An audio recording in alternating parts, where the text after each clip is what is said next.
नमस्कार दोस्तों, उषा की आवाज़ चैनल में आप सभी का स्वागत है। हमारी आज की कहानी है खुशियाँ बांटिए अफवाहें नहीं। जंगल में सभी जंगली जानवर बहुत प्यार से रहते थे। वे सारे सुख दुख एक दूसरे के साथ बांटते थे। एक दिन मोनू नाम का एक खरगोश नारियल के पेड़ के नीचे आराम कर रहा था। जैसे ही उसने झपकी ली, दो बड़े से नारियल के फल ठीक उसके सिर के ऊपर आकर गिर पड़े। मोनू फौरन उठ खड़ा हुआ।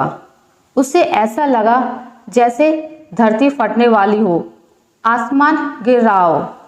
वो वहां से भागता हुआ जोर जोर से चिल्लाने लगा, भागो भागो, धरती फट रही है, आसमान गिर रहा है। वो ऐसा चिल्लाता हुआ वहां से जंगल की तरफ आगे बढ़ने लगा। उसके दूसरे खरगोश साथियों ने ये खबर सुनी और बिना किसी जांच पड़ताल के वे सभी मोनू के साथ चिल्लाते हुए जंगल में आगे बढ़ते चले गए। अब अन्य जानवर, जिनमें हिरन, भालू, शेर, जिराफ सभी शामिल थे, मोनू के साथ भागो भागो, धरती फट रही है, आसमान गिर रहा है चिल्लाते हुए आगे बढ़ रहे थे। ये बात जंगल में आग की तरफ फैल गई और सभी जानवर शहर की तरफ भागने लगे। उस जंगल में गोपी नाम का एक समझदार सियार रहता था। सभी को भागता हुआ देख उसने हिरन से पूछा, आप सब इस तरह अचानक कहाँ भाग रहे हैं? हिरन ने कहा, मुझे तो भालू ने बताया कि हम पर संकट छाया है, आसमान गिर रहा है और धरती फट रही है, इसलिए हम सब भाग रहे हैं। ओह, गोपी ने भागते हुए भालू से पूछा, आप सब कहाँ भाग रहे हैं? भालू ने भी इस बारे में सटीक उत्तर नहीं दिया और अन्य जानवरों की ओर इशारा कर दिया। घूम फिरकर अंत में बात मोनू खरगोश पर आकर रुकी। मोनू खरगोश से गोपी सियार ने पूछा, आपको कैसे पता चला कि धरती फट रही है, आसमान गिर रहा है?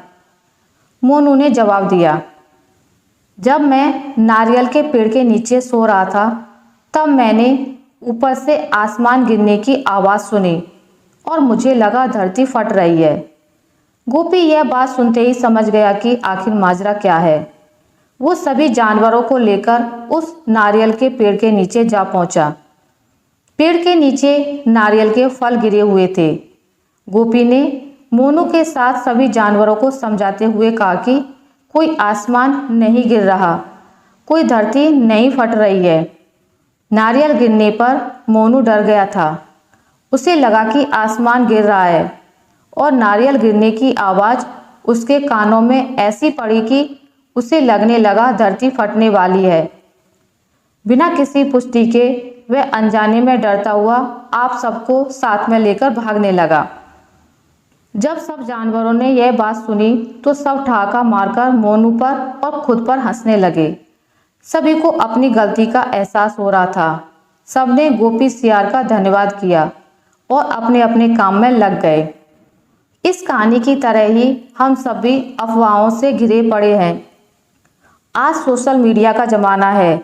हर किसी के फ़ोन में व्हाट्सएप, फेसबुक, ट्विटर जैसे ऐड इंस्टॉल हैं। हमारे फ़ोन पर कोई संदेश आता है, हम बिना उस संदेश की पुष्टि किए उसे आगे फॉरवर्ड कर देते हैं, उसे दूसरे लोगों के साथ साझा करते हैं, बिना यह सोचे कि एक गलत मैसेज से या बिना पुष्टि किया गया एक गलत संदेश हमारे देश में दंगे करवा सकता है, लोगों को एक दूसरे के खिलाफ भड़का सकता है, एक दूसरे के प्रति नफरत पैदा कर सकता है। इसलिए ज़्यादा से ज़्यादा सब तरफ खुशियाँ बांटिए, अफवाहों से दूर रहिए। आज हमारे पास डिजिटल शक्ति है, हम इसका इस्तेमाल करते हैं और क्या क्या कर सकते हैं आप जानते ही होंगे।